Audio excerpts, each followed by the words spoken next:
This week, Heather Mateus Sappenfield, author of Lyrics for Rockstars, talks about all of the thought that goes into putting together a short story collection. Every sentence in the collection is working on three levels. One, advancing the story itself. Two, advancing the messages of that story. And three, advancing the collection overall and its theme.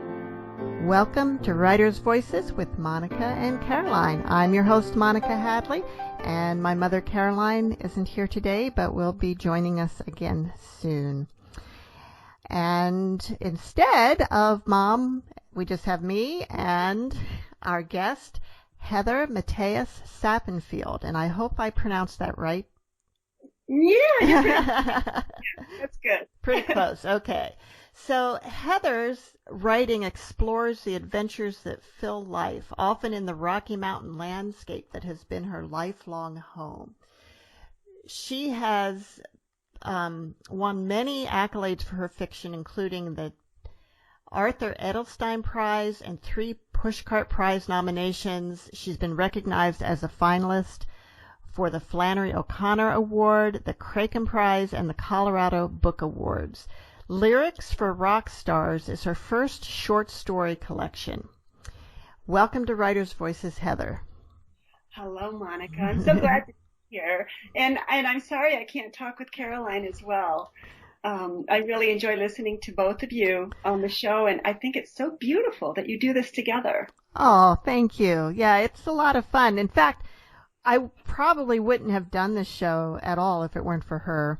When we first started in 2006, and we were invited to start a show on a local radio station that was just starting up, which is unfortunately no longer operating, but we're on a couple of other stations and of course on the web.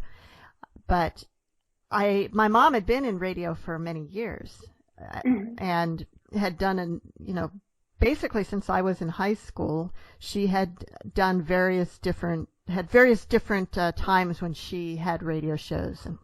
Wow. And at that point, she was getting older. My stepdad had just died, and I wanted something where I could connect with her every week and something that we could do together. And so that was 2006. So wow. October of 2006. So we're going on 14 years. Well, and especially during COVID, too. What a great thing to have. Yeah. To do together, you know? Yeah. And she turned 85 this summer. That's fantastic. So, and still going strong. Yeah. So, yeah, I'm very happy about that. So, Heather, you've lived in the Western United States your whole life, sounds like. Yes. Colorado my whole life. And I grew up around the Front Range of Colorado. I moved a lot, bounced all over the Front Range, which is basically the Front Range in Colorado. We call the Front Range is that whole area leading to the Rocky Mountains from the eastern side of the United States.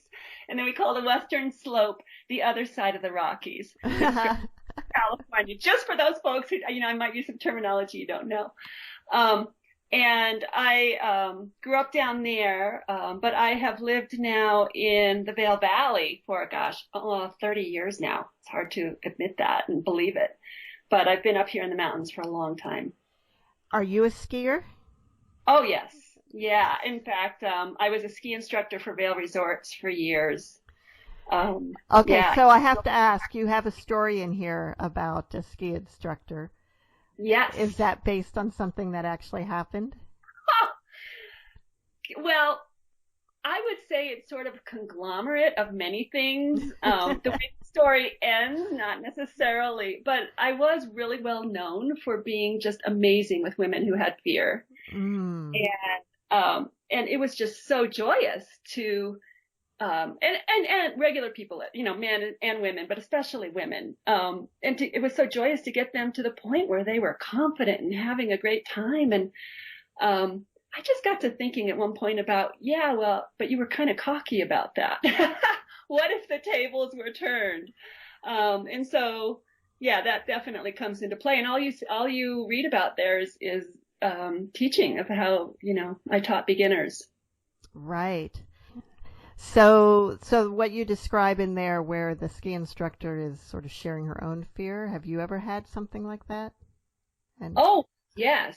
That part where the ski instructor does have that fear of heights, that's me for sure too. And ah, if I hadn't grown up going up chairlifts, I would have much more fear than I do. And when she talks about a coat over her head, when she gets close to the top of a peak, that actually happened to me at Long's Peak. There's one of our famous 14ers in our state. And we were like literally 100 yards from the top. And to get to the top of that mountain, you have to cross it's kind of a cliff face that's about a sidewalk wide, with like 1,000-foot drop on the side. And then you get up on top of the peak and it's like a big football field, or so I've heard, of just rock. But I got out about 50 yards. I was like, and at that point I'd been hiking for like 11 hours to get to that point. And I got out a few feet onto it and just completely, I lost it. I mean, it's not something you can reason with, that fear of heights. And so literally my friends had to put a coat over my head and steer me away. And they left me with a bag of M&Ms. I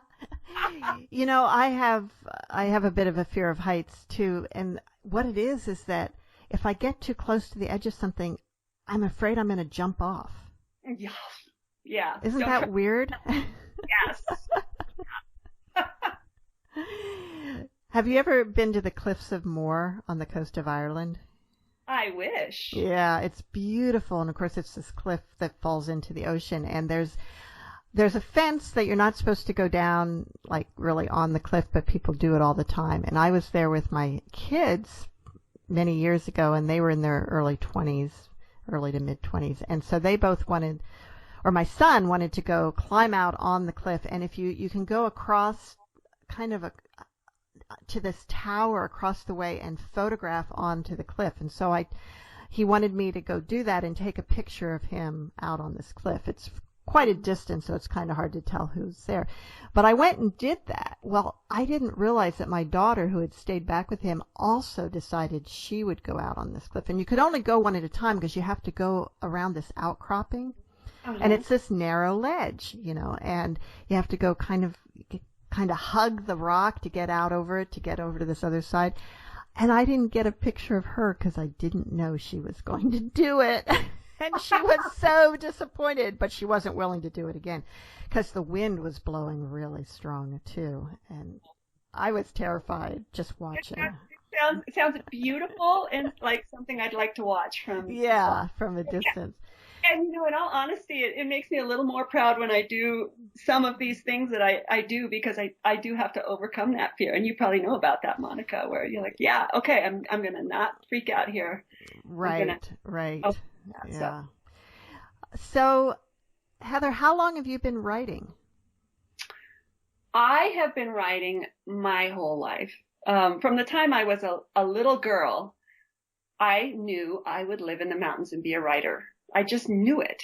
And, my life has taken a circuitous route and there's been a lot of surprises. And yet here I am doing this.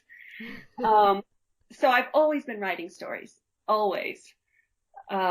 Seriously though, like actually, I think that taking that step saying, okay, I'm going to seriously try to be a writer is kind of scary, really.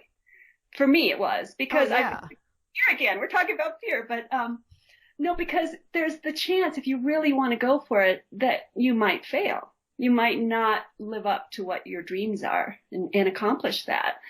But when I I had been a freelance journalist, for a while and had lots of things published that way, but I really wanted to be a fiction writer. And, when my daughter was about a year old, I was teaching high school English. And she started talking with the Australian accent of her daycare lady. And I love Australian accents, but that was a paradigm shift for me. And I decided, okay, I'm going to stay home with my daughter. And so I resigned from my position and decided to really pursue writing fiction. And so, right as she was taking her first steps, I was as well as a writer. So, that would mark the time, and that would be about 21 years ago, that I really decided to pursue this seriously. And of course, like you said, there's the fear of not fulfilling your dreams, but there's also the fear of fulfilling your dreams. Yes. Agreed. That as well. Yeah. So your daughter grew up having a mom who was a writer. Yes, she did. How did she like that? Was she like, this is so cool, here's my mom writes books and I love books and this is just the coolest thing ever? Or was it, okay, mom's locked in her room again, not paying any attention? Well, in her younger years, I would write when she would take a nap, and I'd settle in for that, and then once she started school, I was able to write during the day. But, this writer's life, we're kind of weird writers, we get very involved in a book and we're focused on that a lot. So yes, on weekends, sometimes I would be writing, or into the evening or something like that. So, but I think that she loves books. In fact, she just had to come home. She's at college now at Johns Hopkins, and she had to come home for an emergency tonsillectomy. It wasn't COVID, but during COVID, it was scary. So she came back here and had her tonsils out. And then just as she was getting healed, I managed a picture, and she called it a personality pic. It cracked her up. She's literally brushing her teeth, holding a book and reading in the bathroom. And she's so engrossed in the book that she doesn't even notice I'm taking the picture. So I said, way to make your mom proud. Books have just been a major part of our life. The Bible in our house was the Lord of the Rings trilogy. And so I think she just grew up and it was a natural thing for her, to have a writer as a mom. And does she want to be a writer? She is a fantastic writer, a better writer than I am, I think. But she's also seen how poor writers are. So I'm not sure if she wants to head down that road or not. And also, it's so much work. So I think she's trying to decide. She's a dual major in cognitive science and English, and my husband is a science teacher. So I was like, way to make both your parents proud, honey. Oh, that's so cool. And of course, Johns Hopkins is a wonderful school, and it's one of the best sources for information about what's going on with COVID. Exactly. They've been handling it beautifully. Yeah, I bet. How did they do the bringing students back? What was their protocol? Well, right up until just before school started, they were going to have all the freshmen there living on campus, but in singles. And then sophomores were going to be spread out around the campus more, in dorms, or they might have been in houses as well. She's a senior now, my daughter, so she's off campus. And they were going to be doing both live and virtual classes. And then they took a look at the statistics and the facts and decided that it just wasn't right. And they decided to go purely virtual. And part of that was because they didn't want to impact Baltimore, all those students coming in as well, So I think that's something universities have to look at as well is, how are we impacting the surrounding community? Those are jobs, but at the same time, are we bringing in more cases? So I think it was both of those things. And again, this is just my position as someone who's read a few parents. But, I think they've handled it really beautifully. So very good. You're listening to Writers' Voices with Monica and Caroline, and our guest today is Heather Mateus Sappenfield, author of Lyrics for Rockstars. Now, this is your first short story collection. Yes. Over what time period were these stories written? Well, I started writing these stories, basically that first story in the collection, Coloring Beyond the Lines, I wrote shortly after I decided to stay home with my daughter. So there's some perspective for you, right? And I wrote that, and, my other girlfriend neighbors who were staying home were reading it for me. They were my readers at that point. And I also wrote a couple of novels that were pretty terrible and some children's books, and I had some really near misses with editors at magazines, where I actually revised stories and they still didn't take them. a few years into it, I decided, wow, I think I need to work on my craft. And I enrolled in the MFA program at Pacific University. And I would say an MFA isn't necessarily for everyone, but it changed my career and my life, and for the better. So that really was a threshold for me that helped me get, being a teacher. Sometimes this isn't probably true of everybody, but sometimes you look at stories from a different perspective, from the perspective of the person unraveling them, so to speak, or puzzling them out. Whereas as a writer, it's the other end. You're putting everything in. To unlearn a lot of those things, they were holding me back a bit in my writing that I had been doing as a teacher. So, interesting. Yeah, I had to unlearn that and some other bad habits, and boy, it was really great. So, so that story I wrote it first, and then during the program, short stories are one of the best vehicles for learning craft. They're compact, they're concise. You've got a beginning, a middle, and end. You've got character development, and it's all there. So I wrote 7 of the stories while I was there at the program, and then a few months before graduating, Real Cowboy appeared in Shenandoah, and then Empty Feast was a runner-up for the fiction prize at Meridian, and then Indian Prayer won the Danahy Fiction Prize, and I was like, yeah, I'm a writer. I felt like I was on a roll, but can I tell you, I was so wrong. I was so writing. This writing never stops teaching us. And so those were things that came along the way, but I still had so much to learn post MFA about myself as a writer, my own voice, where stories need to go, how to be patient and figure out what a story really wants to be about, not what my ambition wants it to be. So those things were part of my lesson. I still feel every time I start a new story, I'm going to learn all new things. Wow. So at this point, you've had some novels published? Yes. I've published 2 young adult novels, one in 2015 and one in 2016. And they're literary young adult crossover, 14 and up. And it's kind of interesting, the writing business, right, though, because I became known as a young adult novelist sort of out there. But I had all these short stories that I'd published before. So it was sort of an interesting place to be in, but I'm not complaining. Yeah. And then, so these stories I've been writing all the way along as well. And then they've come along. Yeah. And what was the impetus for putting them into a collection? Well, I wanted them to come into the world on their own as a group. But, it's funny. After I finished my MFA, I kept writing stories, and I realized at one point, hey, I've got enough stories for a collection here. Yeah, congratulations. And so I actually entered them in, 5 or 6 contests, and the collection was a finalist literally in every contest.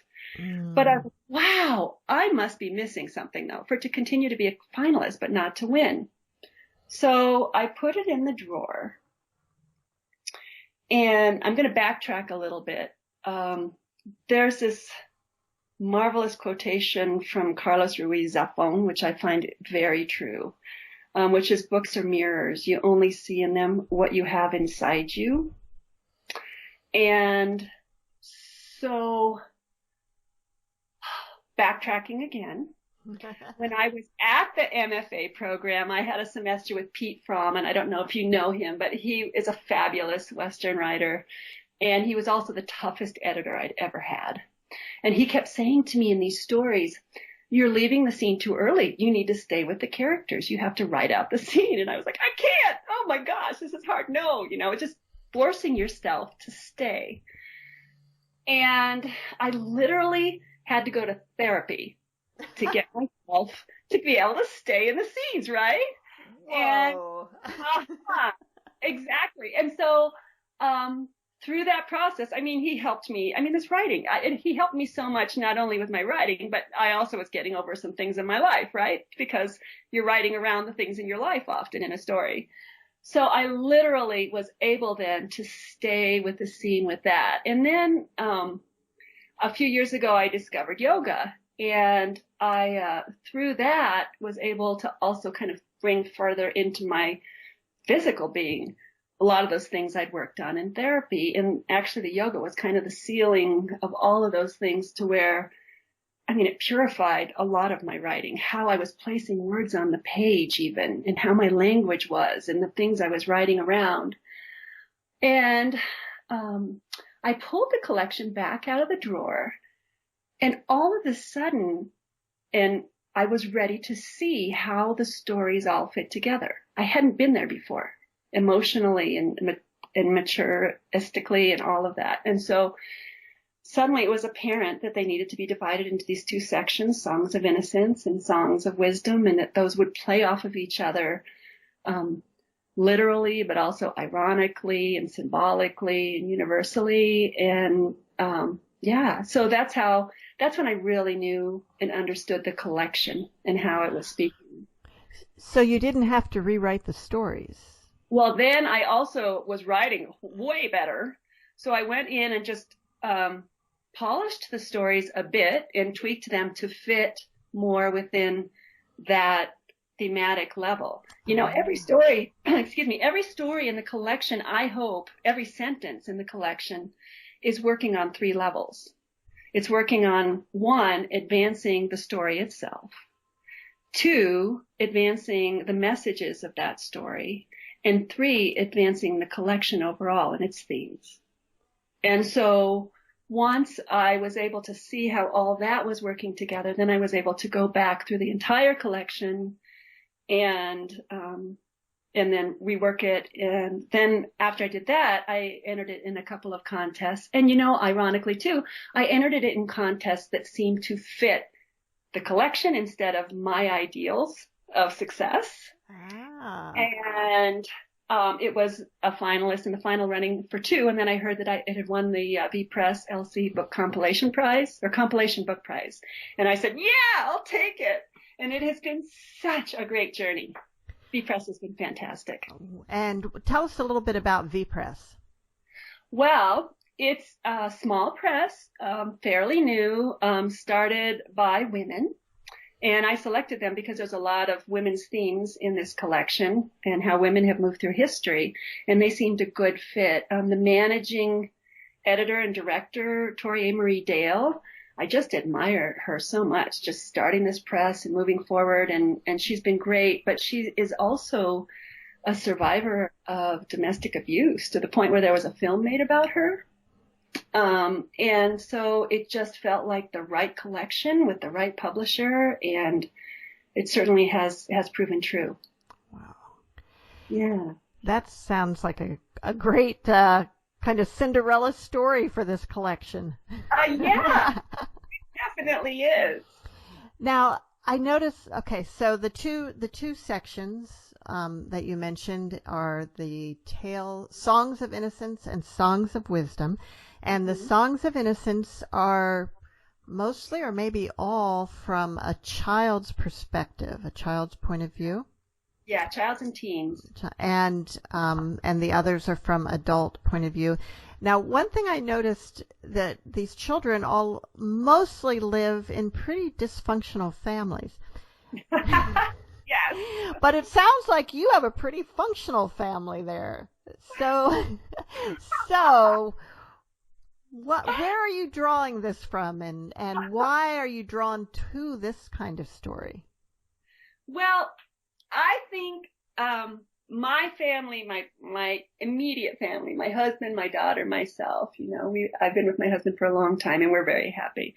But I had a wild childhood and I had a writer's childhood. And I don't really want to go into a lot more than that because I think I don't want to make things hard for anybody. But some of those themes in there are from my childhood. And I literally, in therapy, have learned that, like, I literally have almost no memories. of my childhood, but I do have facts and things that happened and bold senses of what happened, like what it felt like, but literally like almost no memories.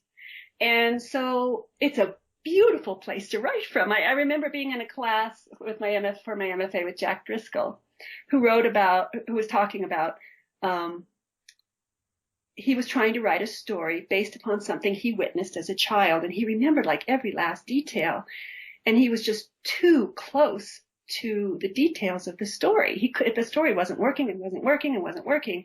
And then finally he realized he just needed a few touch points. And then, he wrote into the feeling and the truth with a capital T of what happened in the story. And right. For me, if you're tied to trying to really just sort of lay out the events that happened, you may not be able to get to that truth. Exactly. So, what I just wrote, it was, I would remember some of the things. And again, who says like memoir, like memory, whatever, what really happened? We all remember things differently according to the stories we want to make about ourselves in our own lives too, right? Oh, for sure. I had certain things that had happened that I knew in my life. I had a vague sense of it. I had a feeling of what it was like. And so from there, it's all fiction. Like, like some things happen but it's all made up. But the feeling of it is there. And that's what I would write toward. It's interesting. I have a younger brother. I have a number of siblings, but I have a younger brother who claims to have almost no memories of his childhood before a certain age. Mm-hmm. And that age is when I left home. Oh! I was quite a bit older. And I took care of him a lot when he was little because my mom was working after school, so he was my responsibility. It was, pretty sudden, and I really never came home again. And so my attention completely, it was not on my little brother at all. And I always wondered if that might have been why he blocked out that. We're such interesting creatures, aren't we? Yeah. At that age, at 18, sure, I wasn't thinking about the impact of my decisions and my actions on my 9-year-old brother. Yeah. You're listening to Writers' Voices with Monica and Caroline, and our guest today is Heather Mateus Sappenfield, author of Lyrics for Rockstars. Heather, why don't you read? Do we have time, do you think, to read a whole story or a part of a story? Well, I have the beginning of Heavenly Father. I thought I might read to you. Okay. 10 minutes? That sounds great. Okay.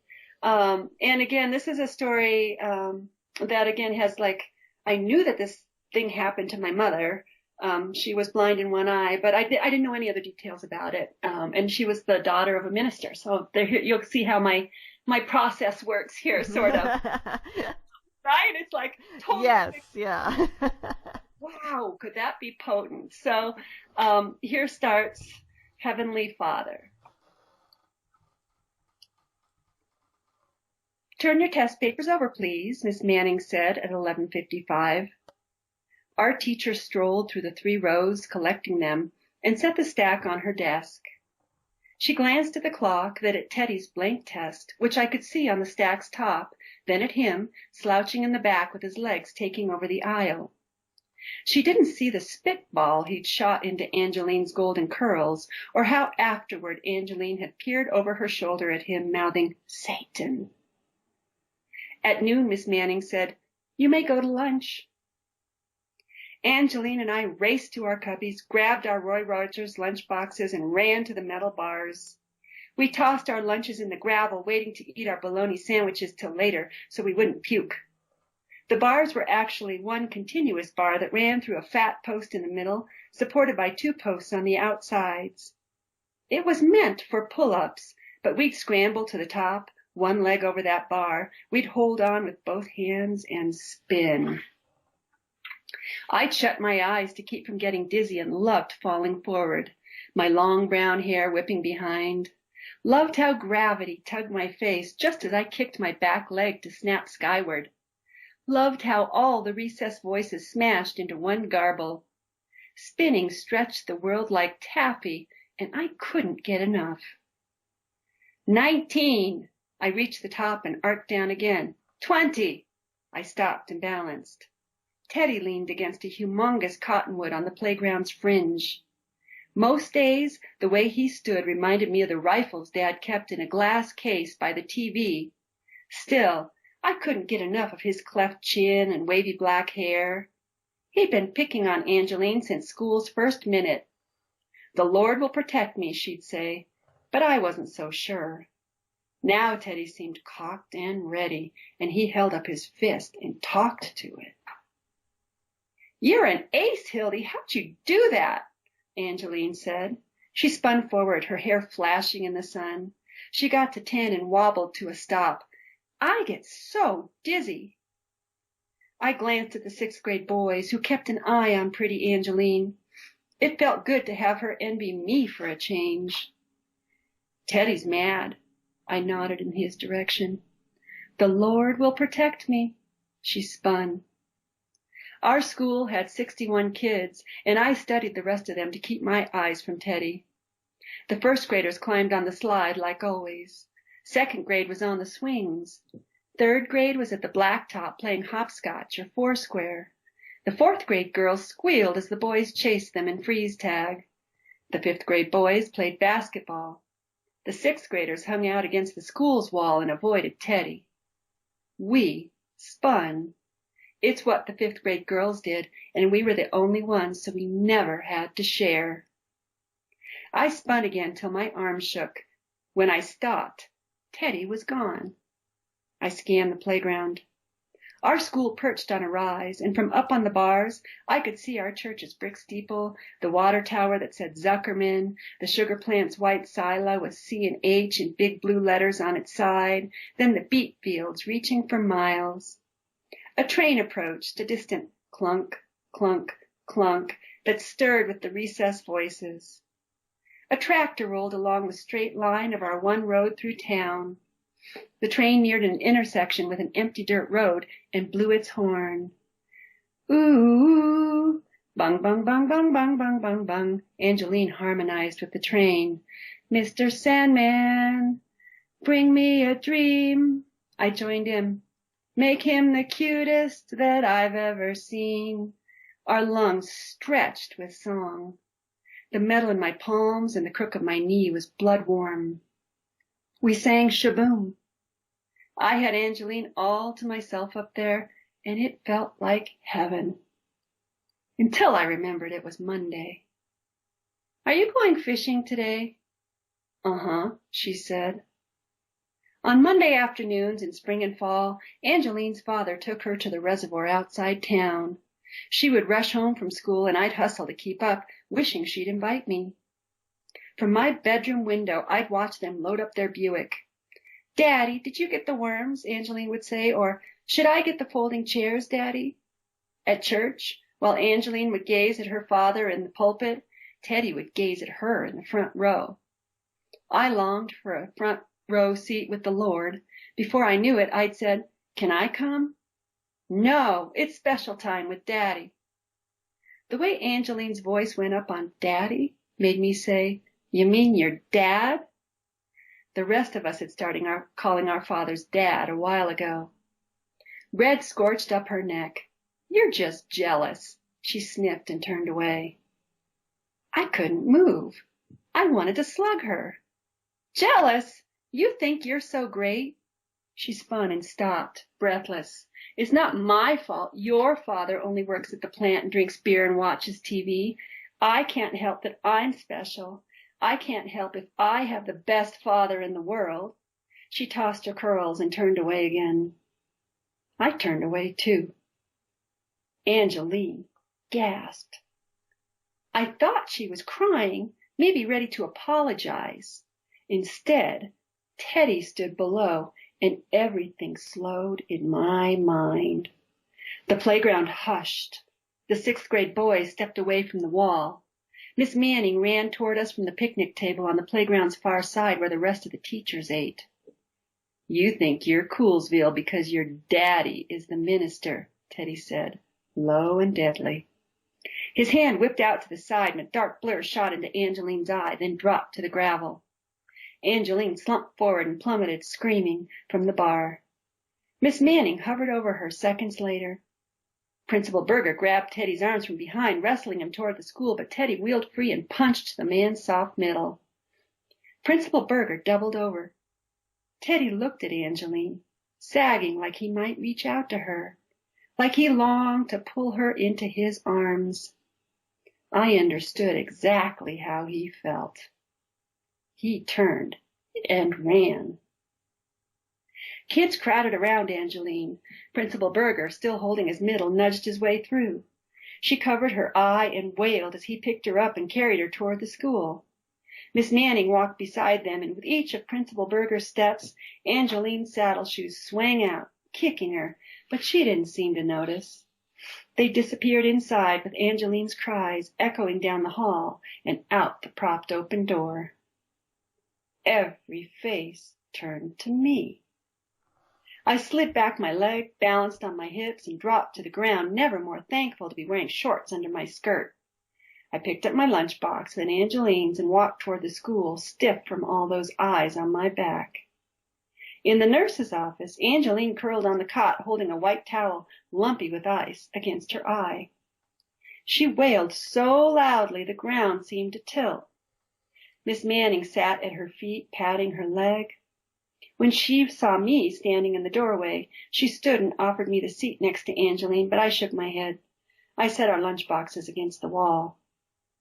Reverend Gottschalk entered the room all stately. "Daddy, Daddy, Daddy," Angeline cried. He knelt down in front of her. "Shh, let's see. It hurts." "Shh." He peeled back the towel, and her whole eye flared red, but it did not bleed. The adults looked at each other. "Let's get you to Doc Barnes." He scooped her up. As he stepped sideways to fit through the door, Angeline rested her head against his chest. I stepped out of the way so they could pass, hoping she'd look at me, but her uncovered eyes stayed glued on her dad. Doc Barnes had brought both Angeline and me into the world at Mercy Hospital, along with my sister, Freda, who was 18, and my brother, Charlie, who was 16. Doc attended our church, but since his wife died, he always sat in the back near the door. His hair and eyes and smile looked exactly like a doctor should, and when I was sick and visited his office, just laying eyes on him made me feel better. I imagined Doc Barnes peeling that white towel from Angeline's blood eye, smiling and saying, "I have just the thing." Principal Berger hurried ahead to the school's front door. I trailed behind, praying Angeline would reach for me, beg me to come along. Principal Berger opened the Buick's door, and Reverend Gottschalk set her in the passenger seat. The door groaned as Principal Berger closed it. "I'm mighty sorry this happened, Reverend. We've phoned the sheriff. We'll see that this boy is brought to justice." "You say it was Teddy Bascom?" Reverend Gottschalk opened the driver's side door, then paused and fixed our principal with a scolding stare. "That boy's family is part of our congregation," he said. "You'll do no such thing." My ears burned from his tone. Principal Berger's face reddened, and he looked at the ground. Angeline slumped in her seat. And that was Heather Sappenfield reading from Heavenly Father, which is one of the stories in Lyrics for Rockstars. Mm-hmm. Now, Heather, some of the stories are set in the distant past. Mm-hmm. How did these stories come to be, and how do they fit in with the others, which are more modern? Well, I love my state, and I love Colorado in the West, but I'm also so fascinated by its past. If you go to Rome or to Lisbon or even Boston or Baltimore, the past is pretty evident. There's a lot of physical signs of it. But out here in the West, we have so much open land, and our indigenous peoples had a much more different relationship with the land. We have Mesa Verde and maybe petroglyphs. but they're mysterious. There wasn't really any writing about them. And it wasn't until, we had the whites moving into this area that we started to have buildings, and they, started changing the shape of the land and things like that. And yet the past is so evident here. And we move through it. I believe there's kind of a residual energies and things that we experience in certain places when we move through those. As an example, here in Vail, we have our back bowls, right? And so Vail's famous for them. It's on the backside of the main mountain, and they are wide open, mostly treeless bowls, and there's 7 of them. They go for miles. And what happened with those, how they were formed, was years ago, back in 1879, 1880, the Utes were in their final days it was the Utes must go, and they were being forced out of this area. And it was an incredible drought year, and a fire started. Not unlike how we've had fires here, just the smallest thing could start a fire. The Utes, the whites blamed the Utes to further foment sentiment against them. But this whole region just burned in a huge fire. And it's what's given Vail the aspen glades and that wide open bowls that they're famous for. And so people can literally come here and visit and ski down through the back bowls and ski past like these charred trunks of these ancient huge pines that stand like monoliths. And they don't even realize that history. Or maybe they'll stand in a lift line where there were probably teepees and where the Utes had their summer villages. And so that fascinates me. In fact, to the point where, like, my second young adult novel, I wrote about that. And the girl in it time travels back to when the Utes were being starved out and forced out. And then she comes back to the future, and she's going into the ski lodge where someone's handing her a tissue, and she's going to go buy a brownie.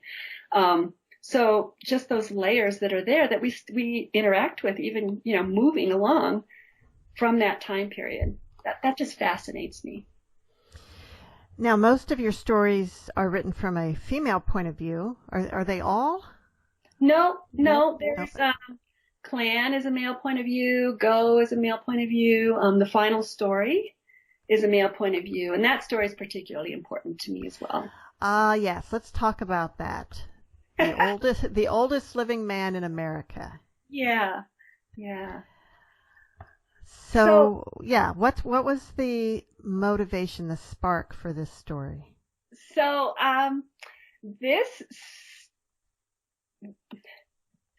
let's see. So my grandfather was literally the oldest living man in America.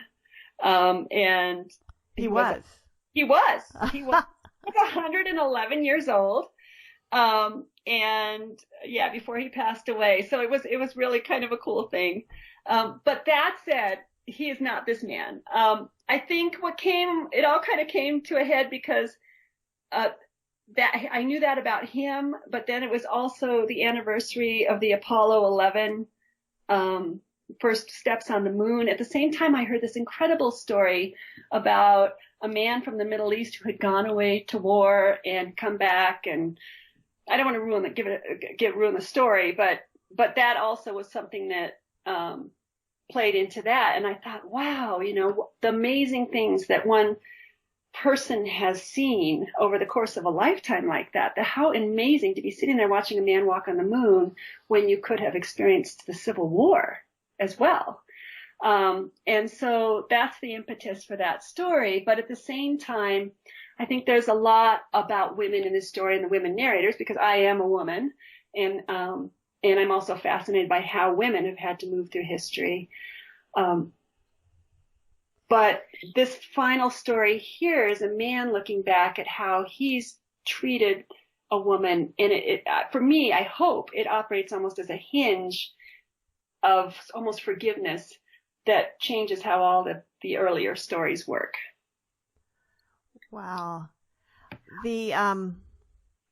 There's a woman in the story who gets shushed every time she speaks.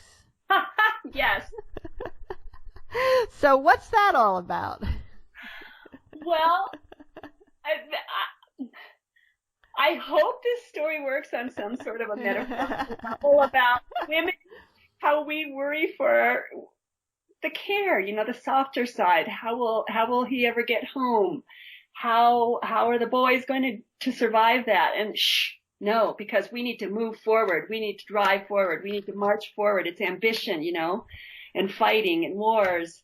But then there's this softer spot, well, wait a minute. What about the human aspects? What are the costs of that? So that's what it's supposed to be. Ah, very good. Very good.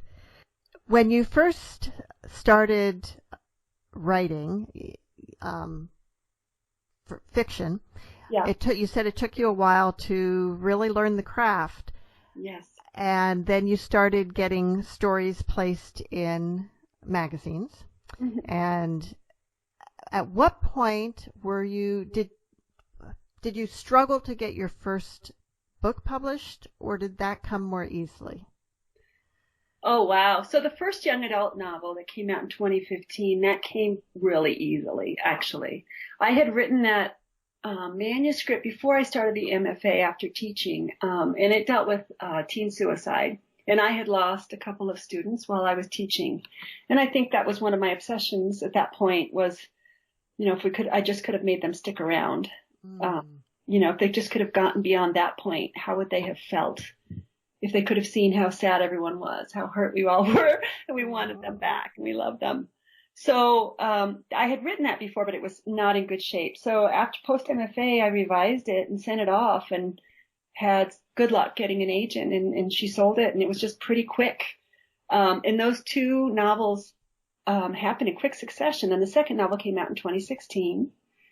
And the thing was, a little bit about me as a writer. So in genre, because I write across all genres, is the truth. I consider myself an everything writer.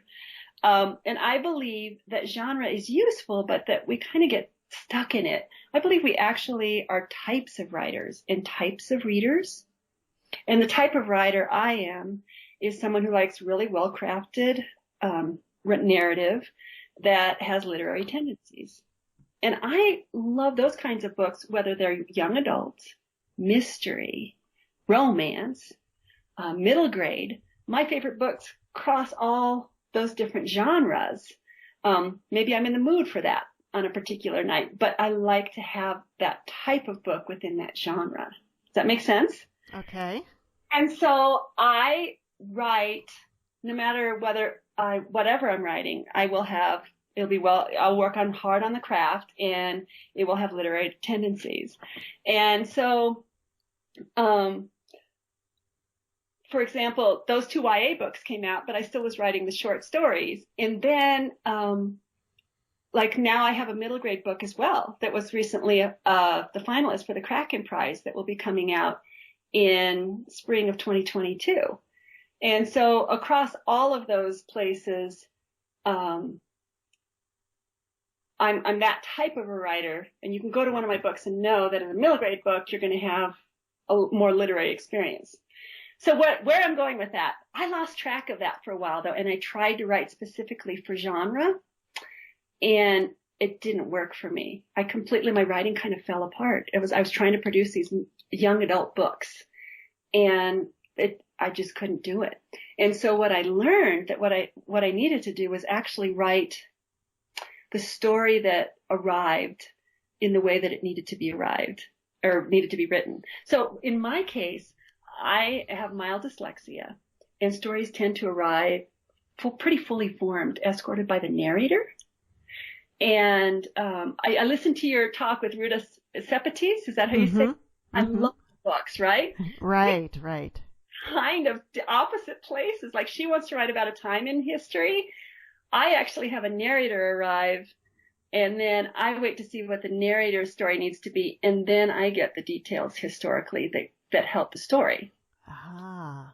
So the whole story arrives there. And so the narrator in my head is what determines what genre the story is going to be, where it's going to be, and how it's going to be written. So based upon that. So, for instance, like, if the narrator with his middle grade book that's coming out, I could tell that narrator, she's an 11-year-old girl, and that story needed to be told from that perspective. And, so then once I know that, then I change how I craft the story to fit that reader's needs. So middle grade readers, boy, I think their books are just as complex, and just as full of meaning. In fact, they're hungry to learn about the world. And sometimes I think adults, we can be kind of conditioned into the ways that we head into things and learn about the world, right? Right. So, what I will do then is, if it's a middle grade book, then I will craft it thus so that the inferential moments are more direct and clearer. The sentence structures aren't as complex. I'll have simple sentences or compound sentences, but and no huge, long, glowing passages of description, things like that, because kids aren't interested in that and they're not ready for that. Another thing that helps me determine which genre it's going to be is if it wants to be right in the moment and there's no nostalgia and there's no looking back, that's going to be middle grade or young adult. Interesting. But if it's looking back with nostalgia and reflecting on an experience, then I have an adult book. Interesting. Now, does it make it harder, more difficult to build a career when you're skipping around in genres than it might be if you were in a single one? I would think absolutely, yeah. I mean, I think it's kind of a crazy thing I'm doing. And that's the thing, I tried to mold myself into just being a young adult writer, and it didn't work for me. It's not to say I'm not going to write another young adult novel at some point, but my latest novel that I just finished is an adult literary humorous novel. And that's idling until I've finished releasing this short story collection. But yeah. And that's quite a departure. Yes. I know, right? And that's the story that needs to happen. So I don't know. I am enjoying the process of publishing these books and bringing them into the world and trying to let go of ambition, in all honesty, and being true to the craft. Now, do you have a specific writing routine? Yes. So most mornings I am up latest 6 o'clock, and I come up and I work until 10 or 11 o'clock, and then I try to get outside, and then I'll come back in, and it depends on where I am in a story or what needs to happen. Then I'll tend to other editing kinds of things and, into the mid-afternoon. But I have to be careful. I can write myself completely out. I have to be careful to end at good places and not write too much. So you have a good place to start from the next day. Exactly. And so that I don't fatigue my mind and that I'm still fresh. Our brains are muscles. It's kind of like running or walking too far or something. Yeah. I've heard of writers that actually will stop in the middle of a sentence so it's easy to start the next day. Yeah, I agree. Yeah. And if I'm being disciplined, I do that, but a lot of times I'm a bit of an addict and I keep going. Well, that's the other thing. If you're on a roll, if you're really into it, yeah, it's very hard to stop because you're afraid you might lose it. Exactly. Yeah. So you say that these stories, you have the character, the narrator that comes in the head who wants to tell this story. Do you always know how the story is going to end up? The story arrives pretty fully formed. The surprises of story usually end up in the details of how things work themselves out. Every once in a while, the ending of a story may change, but it's pretty rare. It's pretty fully formed. Yeah. Wow. So you're just sort of capturing it. Yeah, in a way. Yes. Writing through it and capturing it. My head is a crowded place. I think there's like 6 or 7 books up there right now. So. Oh my gosh! And are they all over the map in terms of time setting and? Yes. Yeah. Yep. They are. Yeah. But are they all set in Colorado? There is. I'm not sure if this is going to be a middle grade or a young adult book, but there's one. So Mateus is Azorean and Portuguese. And I have been back to Lisbon a couple of times, once as part of the Zank Writers Conference, Zank Books, and I just loved it. And I'm fascinated by the dictatorship there, and I would love to go back and write a book to do with that. And there's something brewing about that, but I don't know what it is. I'm just going to have to wait till that narrator fully forms and shows up with a story. But I can feel that that's something coming in. Yeah. You know, Portugal is someplace that I've been wanting to go. I've been to most European countries, and somehow I've missed that one. And I've thought of doing a river cruise on the Porto River. Mm-hmm. And I also have a friend who has gone to Portugal many times. Part of the Way of Santiago is in Portugal. Yeah. And she was actually a guide on that. And so that sounds really fascinating, too. Yeah, that's just such a rich area. And whenever I'm there, I can almost feel, Morocco across the water down there. Yeah, I just love it. I love it down there. And, yeah. And especially Lisbon and, the old city there. It's so beautiful. It's a UNESCO World Heritage Site. And yeah, it's worth seeing. Well, that would have been someplace I may have gone this year if. But now we'll see how long it'll be. Yeah. So, well, Heather, we're about out of time, but do you have some words of advice for people who want to write fiction? I do, actually. Yeah. It's everybody approaches writing differently, and everybody has you have to figure out what works for you. There's no one thing. But I would say that the number one thing that has been my lesson throughout it all is to learn patience with not only yourself, but with the story in the process, and to really listen to what the story wants to be about and what the characters need to have happen in the story. And that's a hard place to get to, I think, where you can step back and let those things happen. And then, as Pete Fromm told me, stay with the scene, I can see on the page now when writers aren't doing that. And I'm like, oh, they're writing around that. Oh, they're not. And do you ever find yourself still doing that? Oh, sure. And, and you can hedge it, and I'll hedge it and not even realize it. And I'll think, gosh, this story isn't working. And then I'll go back and, oh, okay. Yeah, I sidestepped that. Uh-huh. Yep, you gotta write about the parts that you don't want to write. Exactly. Yeah. Well, Heather, thank you so much for being with us today. Mom usually has a closing quote for us, so I looked up a quote on Colorado. Uh-huh. And this is from John Hickenlooper, who, of course, was a businessman and politician in Colorado.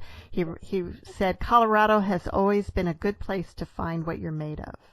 Oh, I would agree. Yeah. Come visit us. I would love to. And I may just do that. Okay. Thank you for being here, and see you all next week on Writers' Voices. Thank you, Monica. Bye-bye. Bye.